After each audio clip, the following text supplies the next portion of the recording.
Yo, what's good? It's your man 100 Grand Ross with The Rock Never Stops, coming to you with another one. We got to dive into this Detroit Pistons upcoming stretch beginning tonight with the Emirates Cup. Is that what they call it? That's the official name? Get the official name. Yeah, NBA Cup. NBA Cup. That's what they're calling it. Emirates, something else.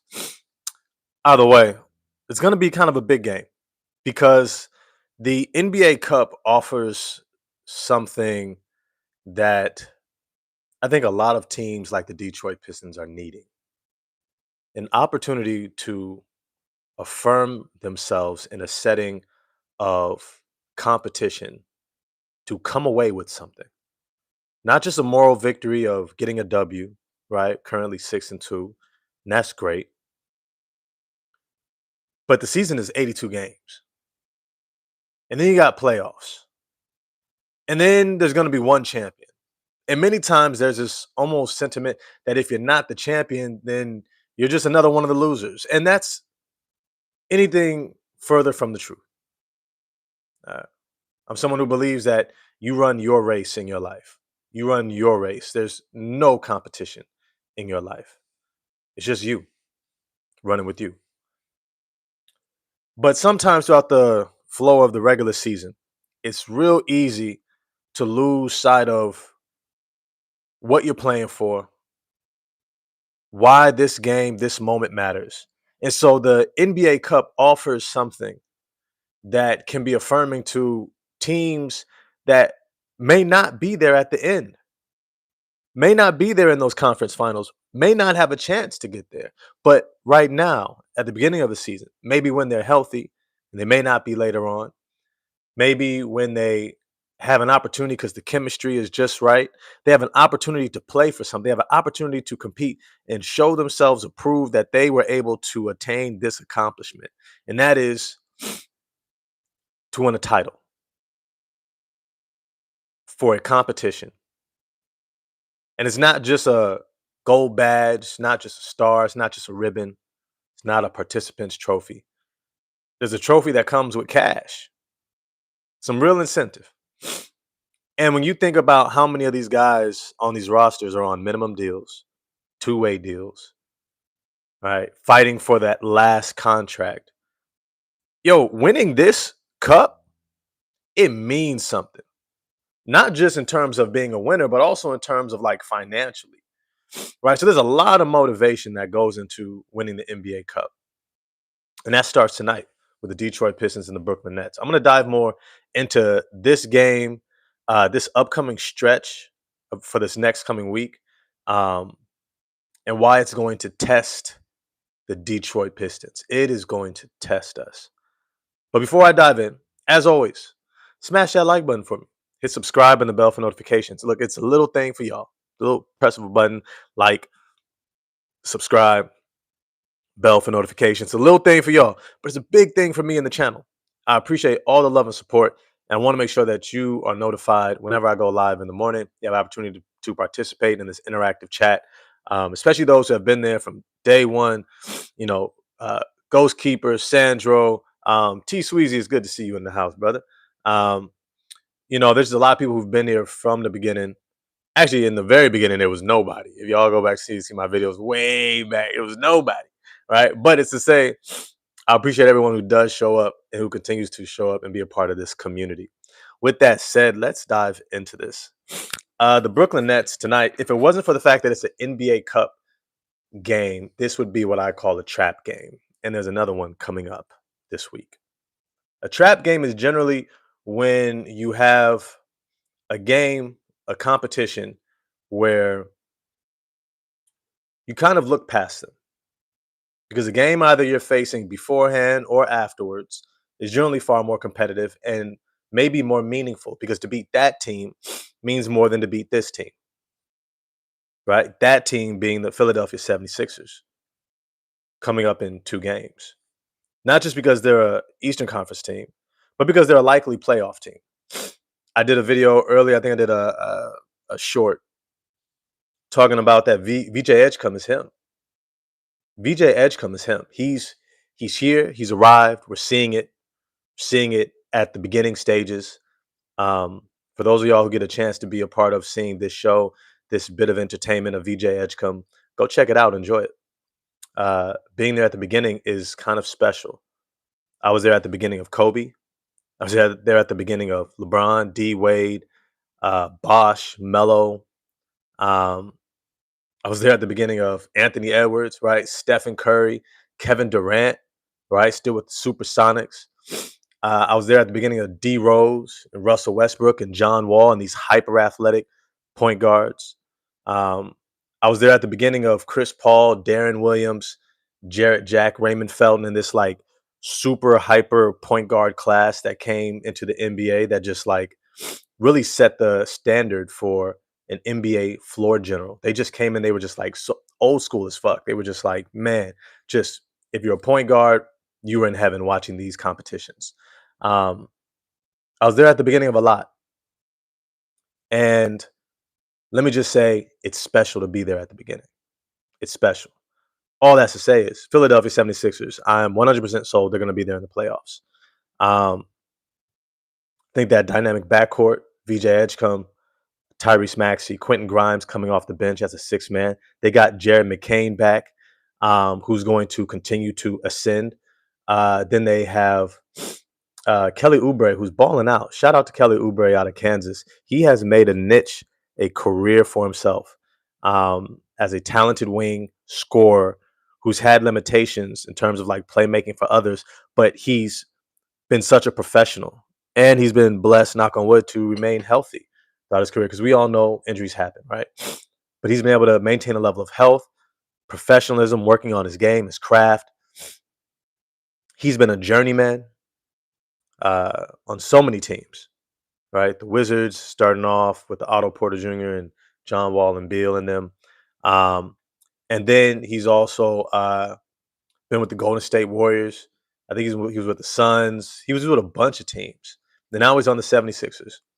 And he's lightweight balling for them, right? So then you add in, Paul George will come back eventually, right? I think he'll be solid. They got Watkins. They have a nice team. I don't want to go through too deep of a dive with the Philadelphia 76ers. That's going to be for the next game preview that I'm going to do in a couple of days. All that's to say is it's real easy to look past a team like the Brooklyn Nets.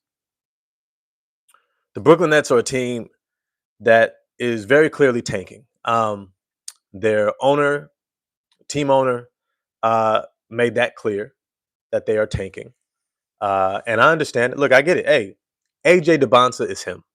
Darren Peterson is him. Cam Boozer is him.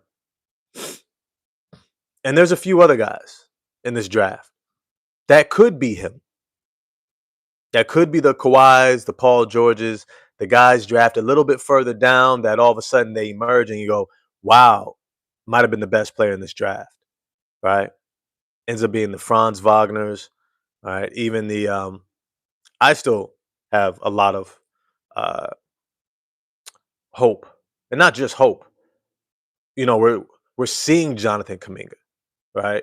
But I still have a lot of outlook for him that I'm holding that he's still going to be all-star level. He's going to be great. All this to say is there's a reason why this draft is much bigger than last year's draft. I keep telling you, as good as Cooper Flagg is, he reclassified because in this class, he might have been the fourth pick. That's how good this draft is. Make no mistake about it. Make no mistake about it. That's how good this draft is. Let me rewind. The Brooklyn Nets are obviously tanking. And the Detroit Pistons know that. They know what it looks like when a team is tanking. They tank for Cade. Let's be real. They even tanked for Wemby. Didn't work out. But it kind of did because they still got Asar Thompson, right? So they still got a guy. You know what I mean? Asar is nice out there. All this to say is sometimes there could be less and less motivation. But it's the NBA Cup. And there's motivation. This is an opportunity for them to begin to fight towards attaining a title for the first time in like 20 years. It may not be the NBA championship, but it's a title, the NBA Cup. It means something to win this. It means something. Look, anytime you have a championship for something that's in a competitive setting and there's real reward behind it, right? Now, when you're a kid, you just want to win for the sake of competing, right? But it's also in the NBA on national television. It's a big deal. You win this, we look at you differently because how you're going to have to play throughout the NBA Cup is very similar to how you're going to have to play in the NBA playoffs. But the difference is it's more like March Madness type of a format because it's a bracket where it's a one and done. You either win or you lose and you're out. Right? It's pretty much that simple. And so this is an opportunity for this organization to really rewrite the narrative about them. Last season was a start, but remember, it's only been 2 seasons from 14 wins and a streak of losing season after season after season. Remember, I said we haven't beat the Bucks in like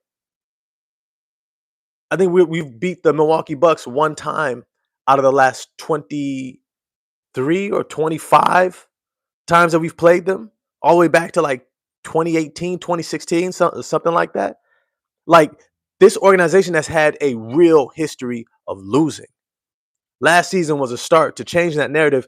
Winning the NBA Cup would be a huge, huge step in terms of redefining what the Detroit Pistons are, validating what the Detroit Pistons are. Remember, you can talk about Heat culture because they've been to the NBA Finals twice throughout the Jimmy Butler era of Heat culture and Bam Adebayo and Eric Spoelstra, who also has the 2 championships with D Wade and LeBron.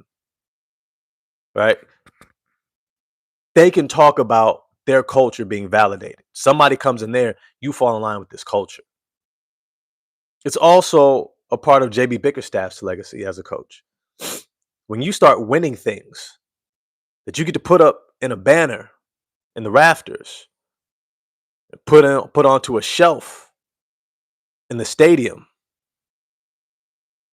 who you are to that organization begins to shift.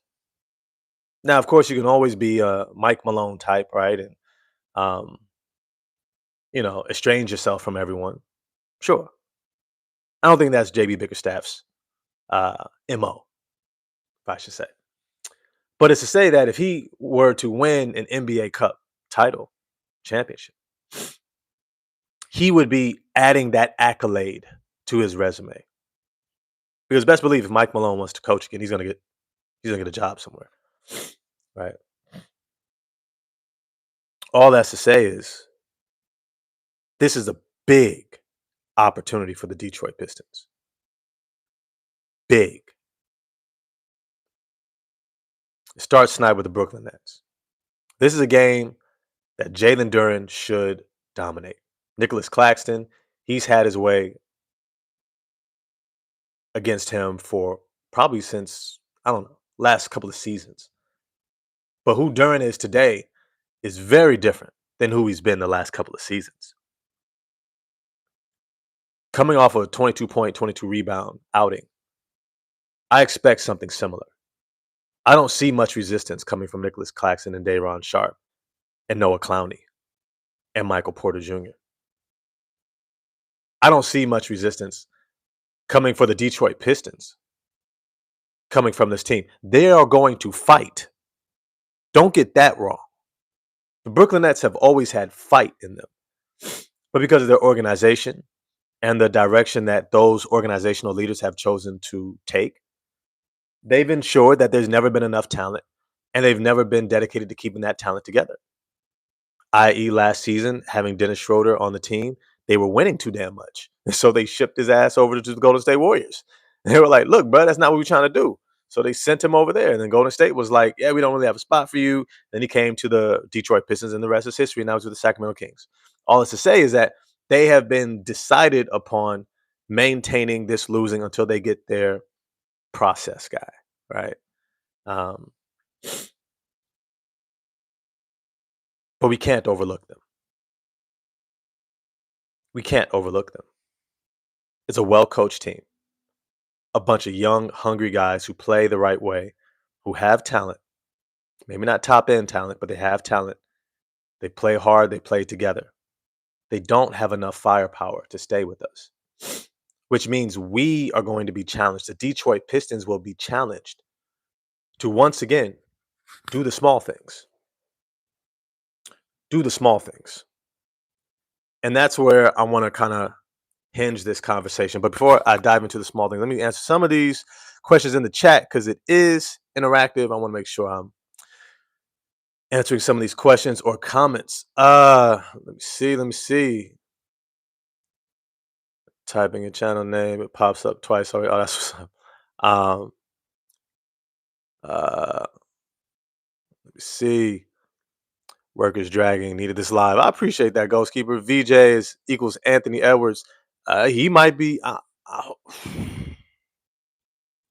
Could he be better than Ant? Look at Ant's rookie year, VJ's rookie year. I say VJ might be a better shooter than Ant as a rookie. What's good, Sandro? Pistons absolutely can't lose today, and they absolutely can. I don't think they will. They absolutely can. And the test will be how they step into this competition. A lot to play for against a team that really doesn't have a lot to play for, that would love an upset. And we're going to have to take this game, or they would love to make this difficult for us. But I'm gonna get into that in a little bit. Pistons need to do the little things to put this team away. Let's see, stepping stones. Yep. Sandro, Brooklyn leader in assists is Michael Porter Jr. I'm dead, which is crazy because they drafted 3 point guards. Um, is crazy. Let me see, but that's how you ensure that you lose, right? You don't have a point guard to run the show. Ivy wanted to win the cup last year. Yeah, he did though. He did though. We was close. We wasn't quite ready. I think we might be ready this year. I'm gonna talk about that as well.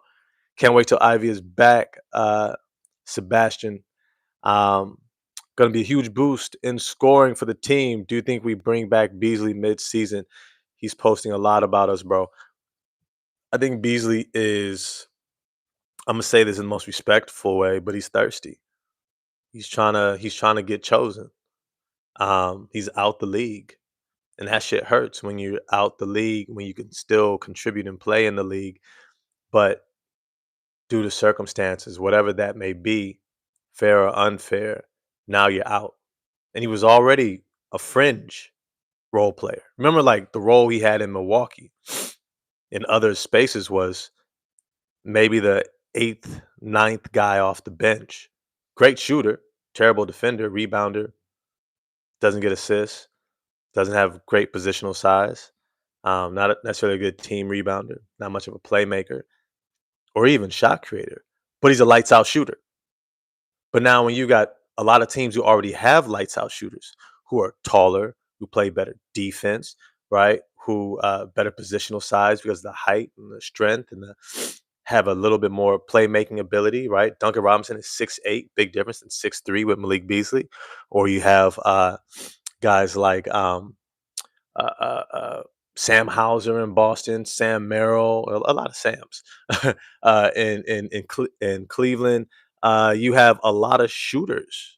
AJ Green in Milwaukee, Gary Trent Jr. These guys are 6'5", 6'6", and up, over 200 pounds. Um, Even if they're not great defenders, they have positional size. And some of them, like AJ Green, do play a high level of defense while knocking down threes at a high clip. Guys like Max Strus, right? So it's to say he was already fighting to keep himself in the league. Last season was like, whoa, that's incredible, right? He really hit all those threes, had a great year. And then I'm listening to Milwaukee Bucks fans, and they're like, yeah, wait till the playoffs come. And I was like, what? And they were like, we know. And all of a sudden, when the playoffs come, what do we see? All that percentage, right? Opportunity for game tying, game winning three, clank. All right. That's how he shows up. So he was already on the fringes, right? He was playing behind Tim Hardaway Jr. Tim Hardaway Jr. is not a starter for most NBA teams, especially playoff level NBA teams. So when we think about where Malik Beasley is in positionality to the NBA, he was already on the edge. This situation just kind of, you know, it was rough. I feel for him though. I feel for him though because he still has an elite skill and elite talent. But also keep in mind, man, don't leave Europe out. Spanish ACB and all that. EuroLeague. You got Jabari Parker over there. You got Jaleel Okafor over there. You got Trey Lyles just signed over there, a major deal, right? He may be able to get more money over there, but you know, who knows? Who knows? But I don't think we bring him back. I don't think Malik Beasley is coming back to the Detroit Pistons because it would really murk up our guard rotation when Sasser and Ivy all get healthy. When those two are healthy, remember we still have to spread the minutes out to Duncan Robinson, Cade Cunningham, Asar Thompson, Ron Holland, Karis LeVert. All of a sudden now you're signing a Malik Beasley who had a great year last year, a lot of expectation for him to rekindle that for us because that's what we're all projecting, right? We're all projecting the Malik Beasley we saw last year. Ain't nobody thinking we're not going to see that Malik Beasley. And if we don't, how much energy are we going to put into? How much opportunity will we put into to see if he can come back? And even if he does, is he worth not playing Ivy or Sasser? I don't think so. Maybe a video on that soon. Maybe a short video on that. I don't see Malik Beasley being what we're needing right now, even though it might be convenient right now, just not where we will be in a month. Let me see. See the last of these comments, and I want to dive into today's game. Looks like VJ has a higher ceiling. I kind of think he does. I kind of think he does. Um, but that's splitting hairs between great talents. A lot has to pan out. Injuries, staying healthy, knock on wood, right? Role opportunities, playing next to a young Tyrese Maxey, so it'll be kind of different there. Though it may bode well for his long-term outlook, not having so much put on him at a young age in the way that it is Anthony Edwards. Um, yeah, who knows? Who knows? VJ and Anthony Edwards. That's a very interesting conversation between those two. Okay, let me dive into this. What the Detroit Pistons will need to do to get through the Brooklyn Nets tonight is to do the little things great. That should be a freaking mantra that's written on a placard and placed in the locker room at the door right as they leave to go out every single time. Be great at the little things. Be great at the little things. Um,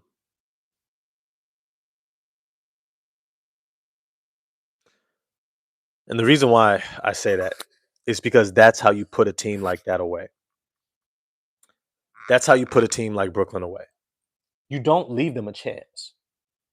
You don't leave them an opening. Right? You don't create opportunities for them to get themselves going and build confidence. You don't let Michael Porter Jr. see his first shot or two go down. We saw what happened with Svi Mikhailiuk in Utah. We saw what happened when Utah came to town, and we let Svi Mikhailiuk get off and get that first little layup on the backdoor cut, and then a wide open three. All of a sudden, he was a problem for us the whole first half. He was an absolute problem. I think he dropped like 18 points in the first quarter. You let Michael Porter Jr. get his first couple of shots in, he might go off for 35, 40. He's that level of shooter. He's like a 6'10 Klay Thompson. Doesn't need much space. Confidence level goes beyond outer space, right? It's beyond irrational confidence. It's alien. Um, and then I'm not sure if Cam Thomas is playing tonight. But either way, this team needs to get this team out of there by doing the little things. Box out. I don't give you a second chance. I'm moving my feet on defense, being in the right position. I'm using my positional size to make it hard on you early. Nothing easy early. I trust my teammates on the rotation. So we're not picking up those fouls. And knowing that I got Stu behind me, because I believe Stu should be starting tonight. I don't think Tobias Harris is coming back yet. If he is, okay, dope. But I think Isaiah Stewart could really be an issue for Michael Porter Jr. As much as he likes to move around on the perimeter, I don't think he runs around on the perimeter enough to evade Isaiah Stewart from being able to stay in front of him. Much like Lauri Markkanen had a hard time doing. Very similar type of players. So I would say Markkanen has more off the bounce ability, whereas Michael Porter Jr. maybe has more of a flamethrower in terms of shooting from three, better arch and stuff like that, but very similar. And I think similarly, the way Stu was able to stay in front of Markkanen and pretty much take him out the game, I think Michael Porter Jr. will be as well. He's going to look to backdoor Stu a lot, try to sneak in behind that pressure. But I don't think Michael Porter Jr. wants that smoke at all. Michael Porter Jr. wants absolutely no smoke with Isaiah Stewart.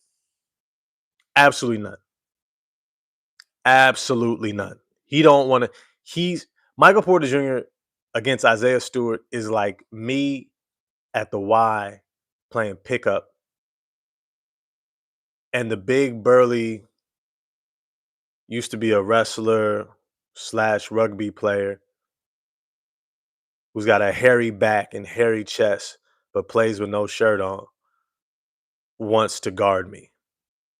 I want none of that, bro. I'm not here for it. Any of that. Bro, I'm on the outside. I got work. I got things to do. I'm not trying to get man sweat. Oh, bro, I don't. That's not for me. That's not for me. I ain't yucking nobody's yum. Maybe it is for somebody else. It's not for me. I came here to just shoot the ball. I came here to do a little hand, hit you with the hand, little crossover, little pull up, little lay, little dime, couple rebounds, maybe a little trash talk, hit a little game winner, and I'm out. Cool. 2-3 games, I'm good. The big burly dude who wants to play tough physical Detroit basketball defense against me, that's not what I'm here for. I don't get paid. I don't get paid for that. If I got paid, okay, I'll run around, scream, backdoor. I'm old, bro. I may look younger, bro. I'm over 40, bro. I'm not out here trying to be, you know what I'm saying? I think Michael Porter Jr. is very similar. Bit of a throwback in a little ways. He really just wants to go out there and shoot the ball.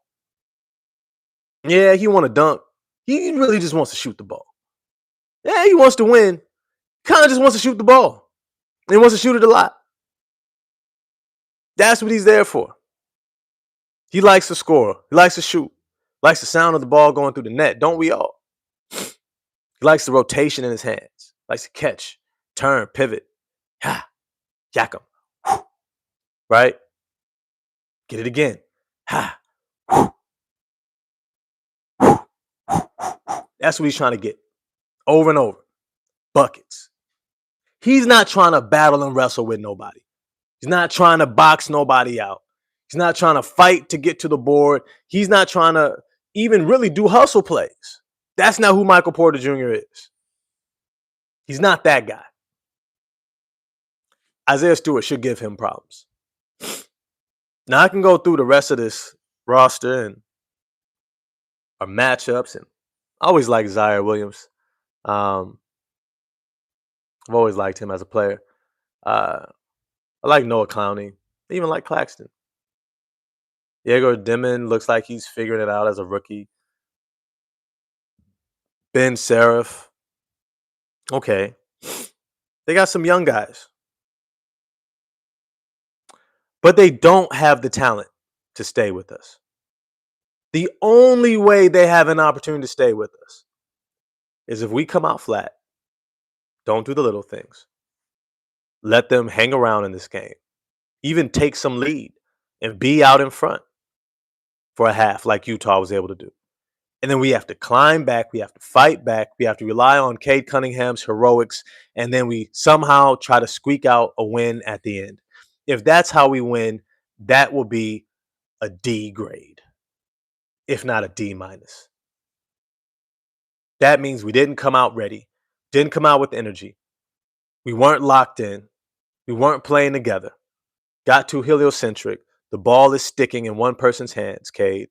Um, and it's not to call you selfish or anything like that. What it's to say is that you score best within the flow, and your team operates best when you are in the flow. And so, if you are just putting up all the points early and no one else is flowing with you, that is a detriment to the team overall.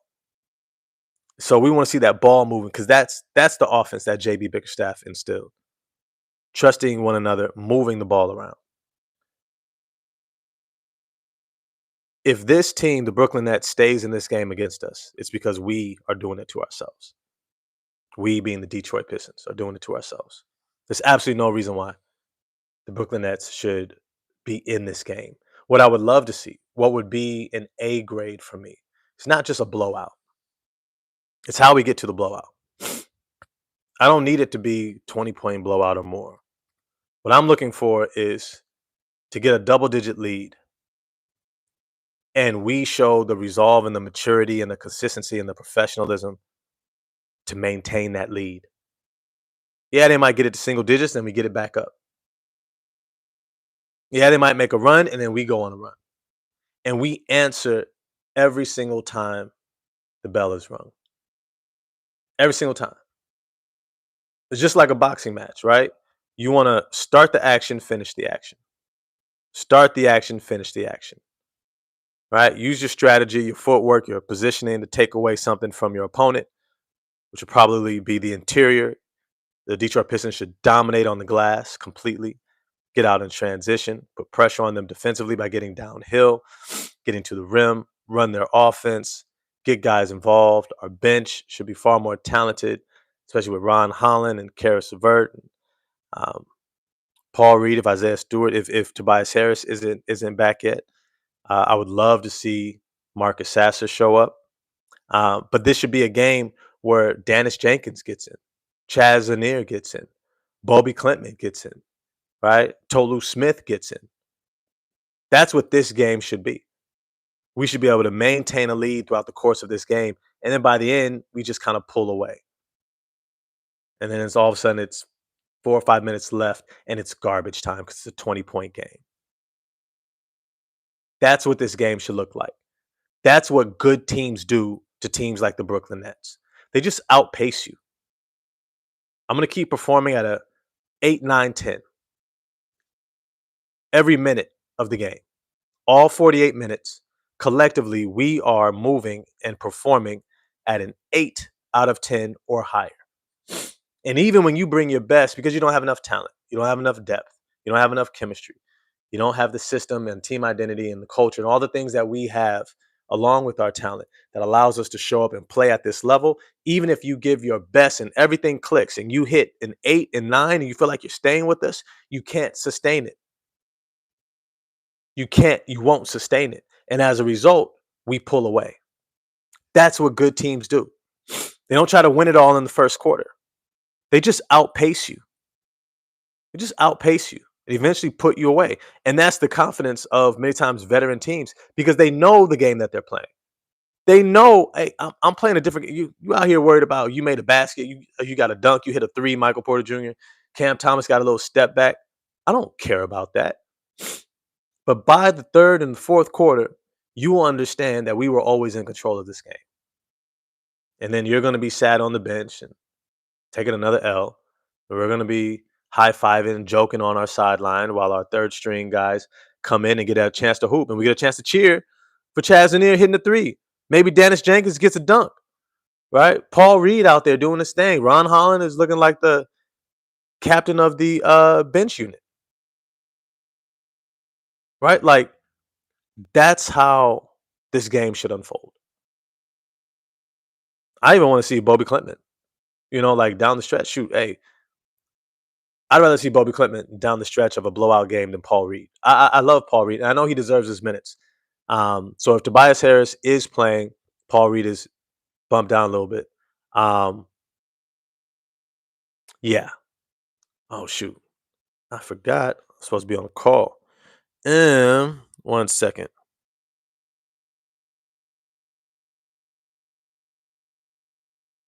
Oh yes.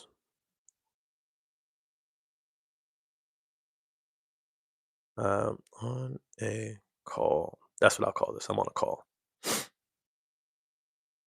All right. Let me get to the rest of this. This week is going to be a challenge for the Detroit Pistons, and I'm gonna keep it real with you. Outside of the NBA Cup against the Brooklyn Nets tonight, our next game. Today's what? Friday, Saturday, Sunday. So 2 more days later, we have the Philadelphia 76ers. That's the game I mentioned earlier. Then right after that is a trap game. The Washington Wizards, a young, athletic, talented team.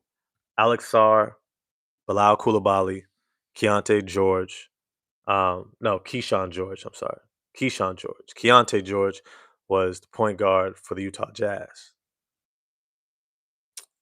They've got Bub Carrington, Carrington, CJ McCollum, and then they got Trey Johnson. They've got some young talent. They got some young boys. That's going to be one of those games where you can either put them away early or have to deal with them all night long. Those boys get confident and get off. They're going to be running all night, knocking down jump shots, playing tough defense, getting up into you, and then now it's a dogfight. Trap game. Team not expected to make the playoffs or even the play-in. Probably tanking for Cam Boozer. And we will be in a similar situation with the Brooklyn Nets. How we have to handle them. They've got a little bit more talent, but also probably even younger, less experienced. Should not be able to hang with us. They still got Chris Middleton as well. You know, I believe we played them in preseason. All to say is sandwiched between the 76ers and the Chicago Bulls, who we lost to on opening night, is the Washington Wizards. That Monday game, which is a back-to-back after the Sixers, will be a trap game. It will be a trap game. That is the game that the Detroit Pistons are likely to not be up for, to likely potentially lose. So we will see. And then you have the Chicago Bulls. It's payback time. It's payback on Wednesday. That's a game we need to get. I keep telling you, look, Ron Holland and Modest Buzelis used to be teammates on G League Night. You got Josh Giddey, Cade Cunningham, same draft class. You've got Nikola Vucevic, who always lights Duran's ass up. You have a young, hungry team that for the first time is tasting winning in a long time. And I think they like the way it tastes. They're going to keep playing together. They're going to keep playing hard. They're getting Kobe White back, which may hurt them a bit defensively, but will certainly give them a boost offensively. Because I think Isaac Okoro, he was a major factor for their perimeter defense and maintaining that. So I wouldn't be shocked if Kobe White comes off the bench. Wouldn't be shocked. All this to say is Jalen Smith and everyone else on that squad, on that roster, Patrick Williams and them, they are going to be a tough out. And I believe we will be locked in for that game. And then right after that game, on Friday, we have the NBA Cup against the 76ers, who we had just played a week before on Sunday. That will be a game when you play a team that close of time over the span of a week, almost back to back. You know each other more intimately, and the battles become that much more integral, right? Now you're really tinkering with, okay, I know the scouting report on you, but now I'll also know how you responded to how I responded to your scouting report. So I know the moves that you try to do, the things that you try to set up so that you could keep me from being able to stop you from doing what you want to do. So now the game is that much more complex. I think that's going to be a great game against the 76ers next Friday. And then we have the Pacers after that. It is going to be a rough stretch. And the reason why I say a rough stretch is because uh, we got trap games. We have teams that will challenge us to do what has been most challenging is to be consistent in the little things. And how we show up this week will tell me a lot about where this team is at. That's why I said this month will be very telling for the state of the team. And then next month, we start seeing Jaden Ivey ramp up. That's my anticipation. All else to say is it's going to be an interesting test for the Detroit Pistons. And I'm here for it. I want to see what they do. I want to see what they look like. Um, yeah, we'll see. We'll see. But hey, as always, appreciate everyone who was able to jump up in the chat. Um, always like to leave y'all with a little something. Uh, what was I thinking about today? Hmm. There's really nobody running a race against you. There really isn't. And I think that that's one of the hardest challenges in life is to get to a place in life where you settle in on you. Crazy enough, it's like you got all these like movies and TV shows and music that tells us we have to look like something, be like something. And the sad part is like the person, if you're looking for a romantic partner or the person for you, what's crazy is the person who's really for you is actually looking for the authentic you. And some of us are messing around uh trying to look like and be like something we're not, thinking that that's what someone that we would desire to be with is going to want. And then we run into somebody who doesn't desire us, but desires the person that we're trying to project ourselves to look like. And then that person is not necessarily somebody that we would want, which is kind of like crazy. It's like full circle. We think that we have to look like something else, be like something else in order to be valued or wanted. And so we buy into it. And then when we create that reality by shaping our lives around it, trying to become something else other than ourselves. And the next thing you know, we form friendships, a community, work colleagues, peers, even family expectations around this idea of us. And then all along, all the people we ever really wanted around us, people who are genuine, people who are true, people who are aligned, people who care about us authentically, allow us to be ourselves, let our hair down, drop our guards. Those people actually connect with the real you. You can't get to those people without first getting to yourself. And you can't get to yourself if you don't accept yourself. And so don't run somebody else's race. Run your race. Take your time. Do what you have to do in your life for you, not for an expectation. Do what you have to do in your life to be authentically connected and grounded in you. And if you do that, I guarantee you, you will create a life around yourself where the people who surround you are responsive to who you are, not who you think other people want you to be. All right, with that, I gotta jump up out of here. This was dope. I always love going live with y'all. Is there one or two comments that I want to talk about during but listening to your shows? He's playing big right now. Before hey Marv, if he is, tell him I said what up though. Let me see, Ghost Keeper. It's good to see you. Let me see, Dev, what's good, man? Jerome Passmore, what up, bro? How you liking the best start in years? Love the channel as always. Appreciate it, man. NFZ is always good to see you up in here. He might be off script, but I hope either Sar or Ron scores 30 tonight. Yo, I'm here for all of it. Sandro always with the little quibs. Nico finna get jumped in Dallas. I don't know why, but some people like playing checkers and not chess.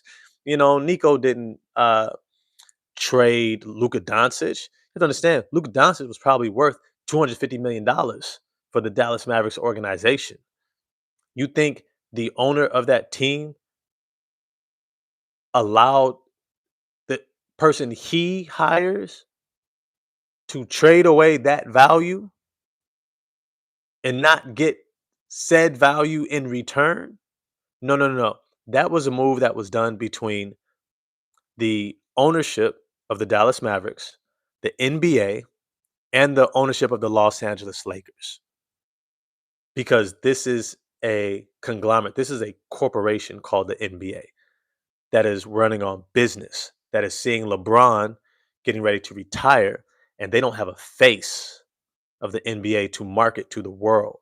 And they're trying to get NBA Europe, NBA Africa, NBA throughout the other Americas, right? Central America, South America, right? They're trying to expand this corporation. So they need a global face.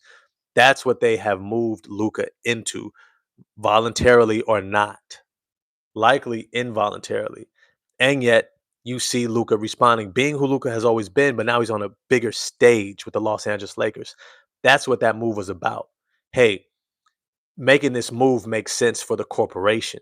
All the business owners eat because remember, they have revenue sharing, right? So Nico Harrison didn't make that move. The NBA and the ownerships made that move. I guarantee you the owner of the Dallas Mavericks was taken care of on the back end, including a number one pick that happened to be Cooper Flag that should have been Dylan Harper if they were smart. It should have been Dylan Harper. Dylan Harper was the projected number one pick for that draft until Cooper Flag reclassified. And there's the whole, great white hype type thing, you know. But Cooper Flag is still legit. He's good. It's just a logjam at forward and on the wing. He didn't necessarily fit this roster. And as a result, Cooper Flag is sandwiching and pushing guys out like Klay Thompson, Najee Marshall, PJ Washington. Right? Don't forget, Anthony Davis is supposed to be playing power forward. Derek Lively and Daniel Gafford man the center position. Dev was good. I appreciate the love, Dev. Oh man, I appreciate that. Appreciate the love. So Nico Harrison didn't trade Jack. He didn't trade nothing. He got a call and he was told by his boss, make this deal. Not even make the deal. The deal was made. Do the paperwork. He got handed a stack of paperwork. That's what he was given. And he gets to be the face of catastrophe, just like uh, another situation where something like this happened. Billy King was the team president, general manager for the Brooklyn Nets when they first moved to Brooklyn from New Jersey. And they had like this Russian owner guy. And he came in with all this fanfare. He was like, oh, I want to put this super team together. So I want to go out and get Kevin Garnett and I want to get Paul Pierce. And I got Joe Johnson and Brooke Lopez and Darren Williams, right? Like, I think the team was better when it was just Darren Williams, Joe Johnson, and Brooke Lopez. But then they wanted a super team. And so they went out and got Paul Pierce and Kevin Garnett. And everybody said these guys are too old, they're injury prone, not gonna be able to do nothing for you. And he still went out and did it anyways. It wasn't Billy King. It was his boss who told him what to do and he executed it. He's an employee, but yet he gets all the hate for it. So these are things you guys have to play chess, not checkers, bro. Life is chess, not checkers. If you're still playing checkers and just A plus B, no, that is not what this is. Um, all that's to say is that what's going on in Dallas, it's sad. AD is out, Kyrie is out. AD does not want to be there. Um, Came in looking overweight a little bit. Kyrie is still out. It's kind of a rough one for the Dallas Mavericks. So yeah, that's the whole Nico Harrison thing. Went on a little bit of a rant. Appreciate all y'all in the chat. I will see y'all in the morning. If not tonight, post game, but likely tomorrow morning. And we're going to talk about this Nets and the NBA Cup. All right, I'm going to get at y'all next time. Have an amazing day. Live, laugh hard as hell. Love somebody truly. Have an amazing day. Peace.